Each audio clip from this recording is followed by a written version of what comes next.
Magnus Chase and the Gods of Asgard, Book 2, The Hammer of Thor. Chapter 1.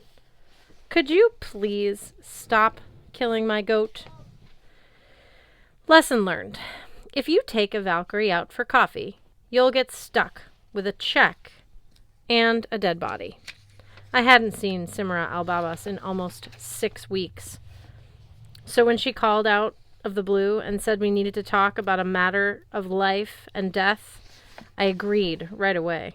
Technically, I'm already dead, which means the whole life and death thing didn't apply, but still, Sam sounded anxious. She hadn't yet arrived when I got to the Thinking Cup on Newbury Street. The place was packed as usual, so I queued up for coffee. A few seconds later, Sam flew in, literally, right over the heads of the cafe patrons. Nobody batted an eye. Regular mortals aren't good at processing magic stuff, which is fortunate, because otherwise Bostonians would spend most of their time running around in a panic from giants, trolls, ogres, and Einejar with battle axes and lattes. Sam landed next to me in her school uniform, white sneakers, khaki slacks, and a long-sleeved navy shirt with a King Academy logo. A green hijab covered her hair. An axe hung from her belt. I was pretty sure the axe wasn't standard dress code. As glad as I was to see her, I noted that the skin under her eyes was darker than usual. She was swaying on her feet. "Hey, you look terrible." "Nice to see you too, Magnus." "No, I mean not terrible like different than normal terrible, just terrible like exhausted. Should I get you a shovel so you can dig that hole a little deeper?" I raised my hands in surrender. "Where have you been the last month and a half?" Her shoulders tightened. "My workload this semester has been killing me. I'm tutoring kids after school. Then, as you might remember, there's my part-time job reaping souls of the dead and running top-secret missions for Odin. You kids today and your busy schedules. On top of all that, there's flight school." "Flight school?" We shuffled forward in line. "Like airplanes?" I knew Sam's goal was to become a professional pilot someday, but I hadn't realized she was already taking lessons. "You can do that at 16? Her eyes sparkled with excitement. My grandparents could never have afforded it, but the Fadlans have this friend who runs a flight school. They finally convinced Jid and Bibi. "Ah," I grinned, "so the lessons were a gift from Amir." Sam blushed. She's the only teenager I know who has a betrothed, and it's cute how flustered she gets when she talks about Amir Fadlan. "Those lessons were the most thoughtful, the most considerate," she sighed wistfully. "But enough about that. I didn't bring you here to talk about my schedule. We have an informant to meet." "An informant?" "This could be the break I've been waiting for. If his information is good—" Sam's phone buzzed. She fished it out of her pocket, checked the screen, and cursed. "Ugh, I have to go." "You just got here." "Valkyrie business. Possible code 381. Heroic death in progress." "You're making that up." "I am not." "So, what? Somebody thinks they're about to die and they text you going down, need Valkyrie ASAP, followed by a bunch of sad face emojis? I seem to recall taking your soul to Valhalla. You didn't text me." "No, but I'm special. Just get an outside table," she said. "Meet my informant. I'll be back as soon as I can." "I don't even know what your informant looks like." "You'll recognize him when you see him," Sam promised. "Be brave. Also, get me a scone." She flew out of the shop like Super Muslima, leaving me to pay for our order. I got 2 large coffees and 2 scones and found a table outside. Spring had arrived early in Boston. Patches of dirty snow still clung to the curbs like dental plaque, but the cherry trees popped with white and red buds. Flowery pastel clothing displays bloomed in the windows of high-end boutiques. Tourists strolled by, enjoying the sunshine. Sitting outside, comfortable in my freshly laundered jeans, t-shirt, and denim jacket, I realized this would be the first spring in the last 3 years that I hadn't been homeless.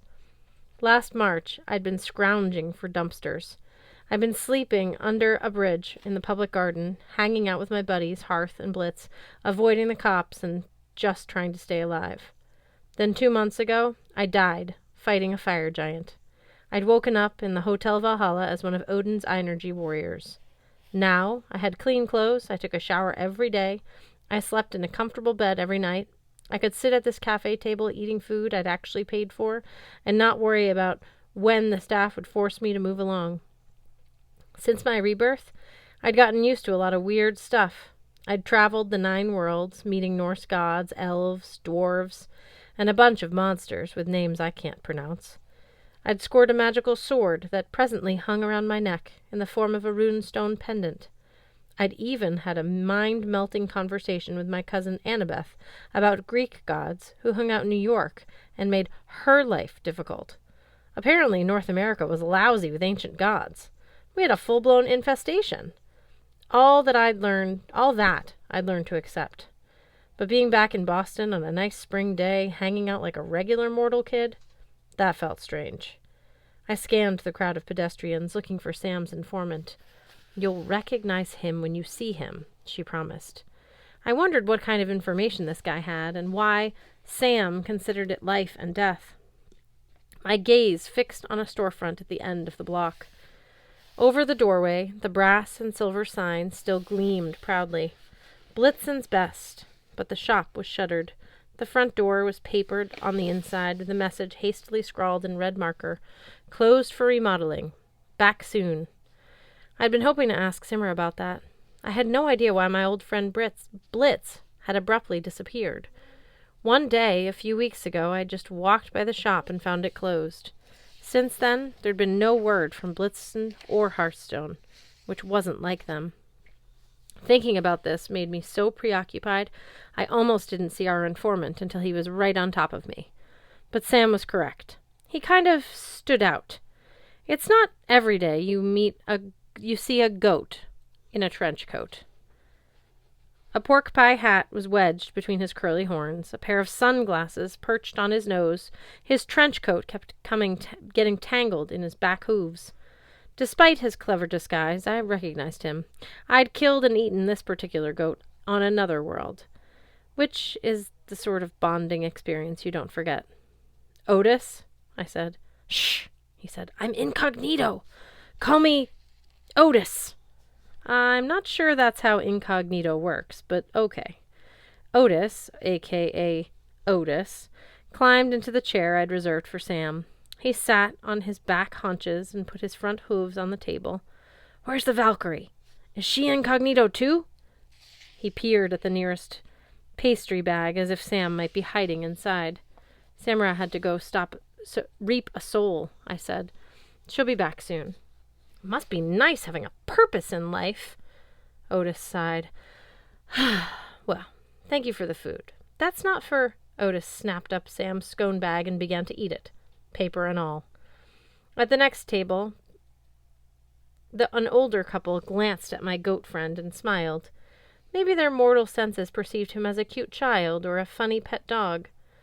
So, I had a hard time watching Otis devour the pastry, spraying crumbs all over the lapels of his trench coat. "You had something to tell us?"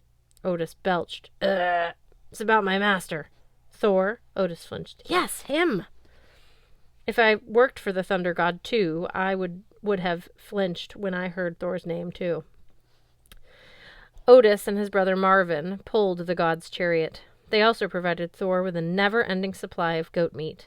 Each night, Thor killed and ate them for dinner. Each morning, Thor resurrected them. This is why you should go to college, kids. So when you grow up, you do not have to take a job as a magical goat. "I finally have a lead," Otis said, "on that certain object my master's missing." "You mean his ham?" "Don't say it out loud," Otis warned. "But yes, his ham." I flashed back to January, where I'd first met the Thunder God. Good times around the campfire, listening to Thor fart and talk about his favorite TV shows.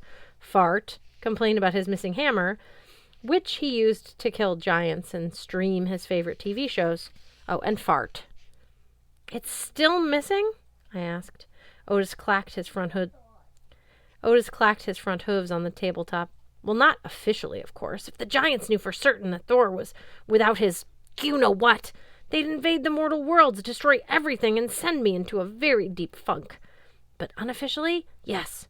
We've been searching for months with no luck. Thor's enemies are getting bolder. They sense weakness. I told my therapist it reminds me of when I was a kid in the goat pen, and the bullies were sizing me up. Otis got a faraway look in his yellow slit pupil eyes. I think that's when my traumatic stress started. This was my cue to spend the next several hours talking to Otis about his feelings. Being a terrible person, I just said, I feel your pain, and moved on. Otis, I said, the last time we saw you, we found Thor a nice iron staff to use as a backup weapon. He's not exactly defenseless. No, but the staff is not as good as the ham. It doesn't inspire the same fear in the giants. Also, Thor's getting cranky trying to watch his shows on the staff. The screen is tiny and the resolution is terrible. I don't like it when Thor's cranky. It makes it hard for me to find my happy space. A lot about this did not make sense. Why Thor would have so much trouble locating his own hammer. How he could possibly have kept its loss a secret from the giants for so long. And the idea that Otis the goat would have a happy space. So Thor wants our help, I guessed. Not officially. Of course not. We all have to wear trench coats and glasses. That's an excellent idea, Otis said. Anyway, I told the Valkyrie I want to keep her updated since she is in charge of Odin's, special missions. This is the first good lead I've gotten on the location of the certain object. My source is reliable. He's another goat who goes to the same psychiatrist. He overheard some talk in his barnyard. You want us to track down a lead based on a barnyard gossip you heard at your psychiatrist's waiting room? That would be great. Otis leaned so far forward, I was afraid he might fall out of his chair. But you're going to have to be careful. It took all my effort not to laugh. I'd played catch the lava ball with fire giants. I'd eagle skied over the rooftops of Boston. I'd pulled the world serpent out of the Massachusetts Bay and defeated Fenris Wolf with a ball of yarn. Now this goat was telling me to be careful. So where's the ham? I asked. Jotunheim? Niflheim? Thor Fartenheim? You're teasing. Otis's sunglasses slipped sideways on his snout. But the ham is in a different dangerous location. It's in Provincetown. Provincetown, I repeated, on the tip of Cape Cod. I had vague memories of the place. My mom had taken me there for a weekend one summer when I was about 8. I remembered beaches, saltwater taffy, lobster rolls, and a bunch of art galleries. The most dangerous thing we encountered was a seagull with irritable bowel syndrome. Otis lowered his voice. There's a barrow in Provincetown. A weight sparrow. Is that like a wheelbarrow? No, a weight. Otis shuddered. Well, a weight is a powerful undead creature that likes to collect magical weapons. A wait's tomb is called a barrow. Sorry, I have a hard time talking about weights. They remind me of my father. That raised another batch of questions about Otis's childhood, but I decided to leave them for his therapist. Are there lots of layers of undead Vikings in Provincetown? I asked. Only one, as far as I know, but that's enough. If the certain object is there, it will be difficult to retrieve, underground and guarded by powerful magic. You'll need your friends, the dwarf and the elf. That would have been great if I had any idea where my friends were. I hoped Sam knew more than I did. Why doesn't Thor go and check this barrow himself? I said, wait, let me guess. He doesn't want to draw attention. Or he wants us to have the chance to be heroes. Or it's hard work and he has some shows to catch up on. To be fair, Otis said, the new season of Jessica Jones did just start screaming. It's not the goat's fault, I told myself. He does not deserve to be punched. Fine, I said. When Sam gets here, we'll talk strategy. I'm not sure I should wait with you. Otis flicked a crumb off his lapel. I should have mentioned this earlier, but you see, someone or something has been stalking me. The hairs on my neck tingled. You think they followed you here? I'm not sure, Otis said. Hopefully my disguise threw them off. Oh, great, I thought. I scanned the street but saw no obvious lurkers. Did you get a good look at this someone or something? No, Otis admitted. But Thor has all sorts of enemies who would want to stop us from getting his ham back. They would not want me sharing information with you, especially this last part. You have to warn Simra that thunk. Living in Valhalla, I was used to seeing deadly weapons flying out of nowhere, but it still surprised me when an axe sprouted from Otis's furry chest. I lunged across the table to help him. As a son of Frey, god of fertility and health, I could do some pretty awesome first aid magic, given enough time. But as soon as I touched Otis, I sensed it was too late. The axe had pierced his heart.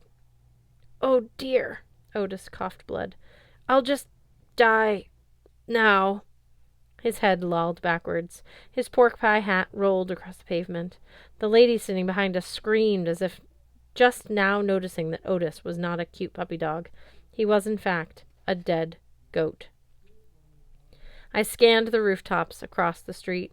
Judging from the angle of the axe, it must have been thrown from somewhere up there. Yes, I caught a flicker of movement just as the attacker ducked out of sight. A figure in black, wearing some sort of metal helmet. So much for a leisurely cup of coffee. I yanked the magical pendant from my neck chain and raced after the goat assassin.